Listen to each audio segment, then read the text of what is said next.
প্লাবিত মানিকচক ব্লকের গোপালপুর। জলমগ্ন গোপালপুরের চারটি গ্রাম। গোপালপুরে প্রায় 500টি বাড়ি জলমগ্ন। সপ্তাহখানেক ধরে জলের তলায় রয়েছে গোপালপুর। হুঁশ নেই কিন্তু প্রশাসন এবং পঞ্চায়েতের। প্লাবিত মানিকচকের ভূতনি এলাকা, বেশ কিছু গ্রাম গঙ্গার জলে প্লাবিত। বাড়ি ঘর ছেড়ে এখন ত্রিপলের তলায় আশ্রয় নিয়েছেন মানুষজন, কিন্তু সেখানেও প্রশাসনের সহযোগিতা যথাযথ তারা পাচ্ছেন না। পরিষ্কার অভিযোগ করেছেন তারা যে শৌচালয়, জলের কল সবটাই জলের তলায় রয়েছে। খাবারও তারা পাচ্ছেন না সেভাবে, এবং আগে থেকে তাদেরকে যেটুকু দেওয়া হয়েছিল বা যা তাদের কাছে ছিল তাও কিন্তু ইতিমধ্যেই শেষ হয়ে গিয়েছে। কি বলছেন স্থানীয়রা, শুনবো।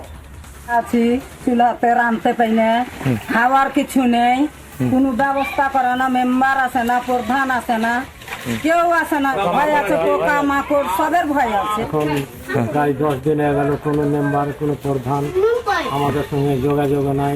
জলের তলাই আছে। আমরা নদীতে ডুবে গেছি, জল তো অনেক বাড়ছে, আর থাকারও কোনো ব্যবস্থা নাই, কি খাওয়ারও কোনো ব্যবস্থা নাই। ভোট নেওয়ার সময় তো আসছে, ভোট নিয়ে নিচ্ছে, কিন্তু এইটুকা দেখছে না কি অসুবিধা আছে।